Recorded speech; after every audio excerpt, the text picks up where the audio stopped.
My name is Marit, and today I'm gonna interview about COVID situation and how you solve different kind of problems connected to that in schools.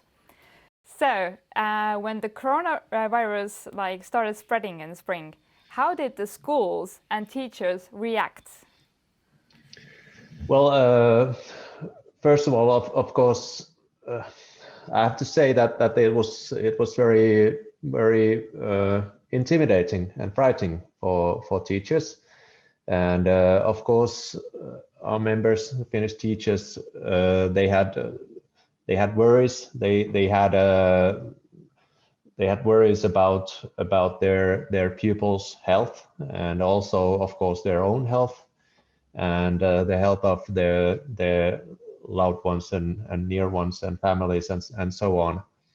But this then actually the COVID situation it developed very rapidly during spring. So actually we only had the first couple of cases in Finland when actually it was very fast when our schools we had a national decision that the schools moved into distance learning. And actually during springtime in Finland we had this very exceptional situation. We had this national exception legislation, and so we had a kind of a standoff all over our society, and then nationally all the primary schools, all the secondary education institutions, universities and so on, they moved into distance learning. Of course there were some exceptions, children in the lower grades and in early childhood education, they still had at school or at daycare center lessons, but this was very fast, and actually it took only a couple of days to move all the children and all the pupils and students into distance learning. So it was very fast, and that's also why it wasn't planned beforehand, and that's also the reason why we had a very exceptional solutions for distance learning. Well, if we're going to think about what happened in spring, what kind of solutions did you come up? What did you need to invent? Were the teachers ready to start teaching in distance? I would say that on a general level,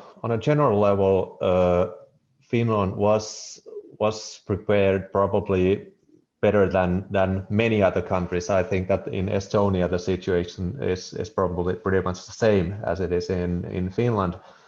But if you compare globally or even in Europe, I think our system was pretty much it was very well prepared, and I think that the key factor is that we have very highly educated teachers, and I think that they because of their education they are pretty flexible, and they are used to developing new kind of pedagogies and so on.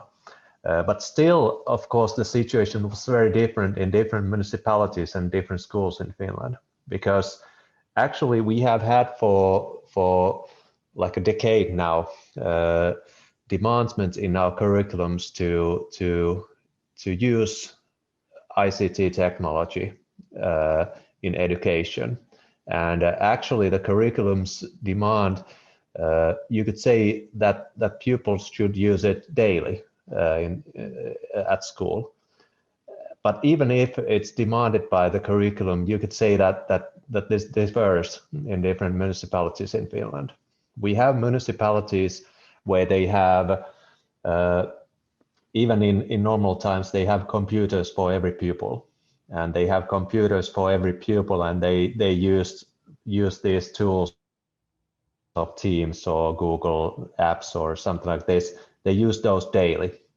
At school, they use those daily. So in these schools or these institutions, I think it was easier to move into distance learning. They had the tools already, and all the apps, they were used to these apps.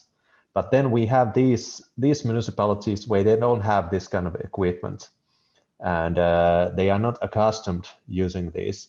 So in these schools, they were challenged in a much harder way during springtime, and actually in some municipalities and some schools, actually distance learning wasn't online in this way. It wasn't real-time distance learning like it was in some other schools.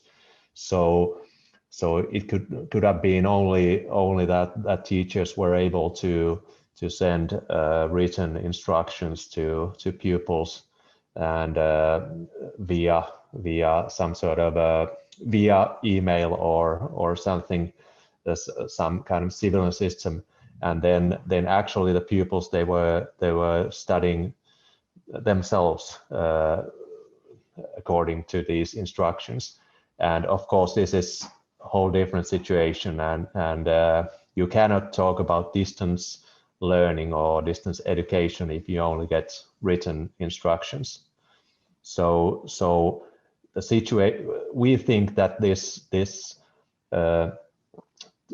period of distance learning, actually it was unequalizing in our education system. You could say that in some municipalities the situation was much worse, and also for some pupils, if they had some sort of special needs, or for example students or pupils with different language, which have difficulties because they don't have the same language skills, this was much more difficult for them, or pupils who don't get the same support from their parents at home.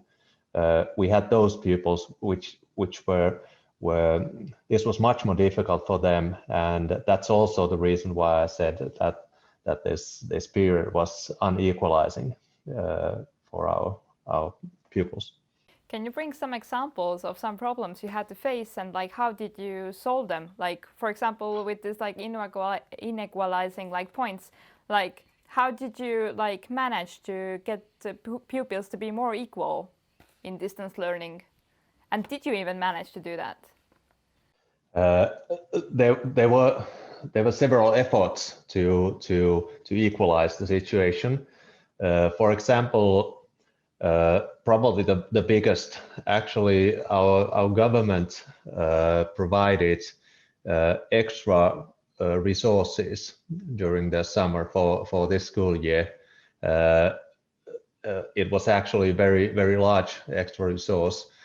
So the municipalities, they were able to apply for these resources to get something extra, to hire more teachers, for example, to give extra lessons for those students who have had difficulties during spring. That was probably the biggest extra resource. And then of course municipalities, they had to update their equipment and provide equipment for those pupils who don't have own equipment at home. And of course we had this kind of efforts. And then during all this period, mainly our national agency of education, they provided instructions for the municipalities and for the schools on how to manage during this time. And of course our union was also very active, trying to influence into these instructions. So this was some of the national tools. And then for this school year, we also have made in Finland. Finland has made some changes in our legislation, to prepare for this school year, because last spring we had these national exceptional legislation. So the government decided that now every school goes into distance learning. But now during this school year, our school legislation has changed, and now the decision making is done locally. So every municipality, they follow what is the situation, how many COVID cases they have in that municipality, and then they can make the head doctors of that municipality, they can decide that now the situation is so difficult that we have to restrict the number of pupils in our schools or something like this. And then now we have legislation which gives the municipalities opportunity to move some classes or even some schools into distance learning if it needs to be done. And this is whole different than it was during springtime, because on springtime all the decisions were made on government level, and so it was one size fits all model. And actually this was criticized also in a way, because we had parts of Finland. Finland is also very, in a way, very big country geographically, and we had some municipalities or some parts of Finland where there were no COVID cases, and even if they had no cases, all the schools in those areas were also closed, and they were in distance learning. And then of course we had areas like Helsinki area or Turku area where there were hundreds and thousands of cases, and of course in those areas we had this demand for closing schools during springtime. Mm-hmm. We're talking a lot about like the system, like how the schools operate, and like which schools can stay open and which can which will be closed and like go into a full distance learning. But like, what kind of like things the teachers had to like actually learn or change? Because like you told that like many schools or like some of the schools had like already experience with like using online platforms for teaching and studying. So was there anything that like the teachers had to like learn, like change in their like behavior? Yeah, of course, this widened use of distance learning, and also at school learning, when they had these new guidelines, safety guidelines, and so on. This has required for the teachers new pedagogical skills. You have to develop your pedagogy if you're not with the pupils, if you're doing distance learning. And actually we have had our own inquiries for our members, and actually thousands of Finnish teachers have taken part in our inquiries, and in those it showed, which we are very worried about, that during this COVID time, actually Finnish teachers, the workload of Finnish teachers has grown a lot, and actually the teachers, they tell that at the time that they use for their work has grown significantly. And actually we think that especially during springtime, Finnish teachers, they were overwhelmed with their work, and I think that summer break in a way saved our teachers, because the school year ended. So they were in that time they were pretty much overwhelmed. And the problem has been that in distance learning, it has changed the teachers' work in a way that they give their lessons during school day, and then after that they look at pupils' written assignments and all of these, and comment those via these apps. apps, and so in a way they make twice as much work than they do on regular school days. And these kind of pedagogical solutions or models, I think that these are not realistic long-term solutions. So it's impossible to continue this way, or otherwise it will overload the teachers and lead into their burnout or something. And of course they have had to develop new pedagogy, and then of course this happened during school year, and teachers, they have had to make a lot of new preparations and new plans for their lessons, because everything changed, and those plans that they had in March or in April, they couldn't use their old plans, so they had to plan everything anew. And then also one thing that has overloaded teachers was that their learning material, they didn't have the learning material for distance learning. So of course they had their school books and so on, and of course you can use those, but they didn't have digital learning material, for example, because of course some teachers use ICT technology during school days a lot, and their pupils use it, but still digital material isn't so widely used, and many teachers, they also had to find new material, and I know that many teachers, even if it wasn't demanded, they have made their own materials for this distance learning, and this is of course very, very worrisome. So, but children are back in school, so Yeah. the teachers had to develop new materials and like new systems. Can you bring any examples? What has changed when we like make a comparison with the spring? Well, now of course the biggest change is that this school year has started generally at school. So most of our primary school pupils, they are at school now, even now, and the schools, they have had to make plans for this year, and they have prepared plans on what they will do if the situation with COVID deteriorates in their municipality, and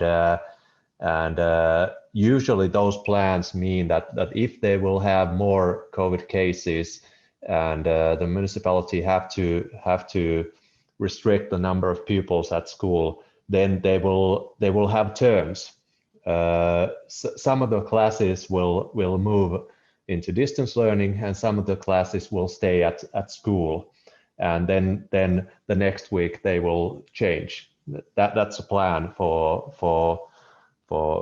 if we have worse situation with COVID cases, and of course, if I also have to mention one positive effect, because for years now we have emphasized, and the government has emphasized, and the idea has been that we should try to use these digital tools more widely, and probably have more courage to use it, and develop the use of ICT technology in education. And during the springtime, I think that this COVID situation, it forced us to take these tools into use. And of course, there were big negative effects also, but this is probably one of the positive effects, that now now all the teachers they have experience on using ICT tools in education, and I think that they will also they are able to use these skills also at school. Then whenever this pandemic is over. But this is one of the positive effects. And then in Finland, actually, we have for the future, one of the biggest challenges for our municipalities and for our schools is that the population of Finland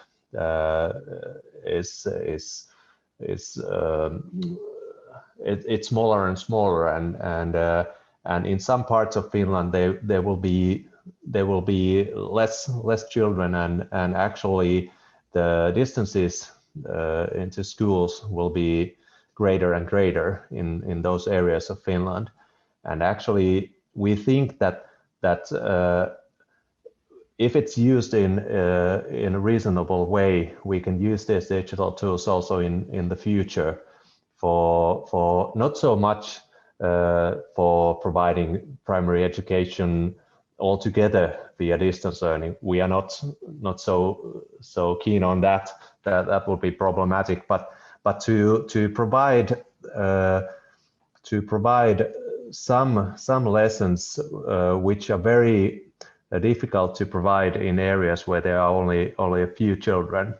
It would be possible to teach several languages, foreign languages, in more rural areas of Finland in the future if we only would use these digital tools that we are now accustomed to use. Well, thank you, and thank you so much. Okay, bye-bye. Bye.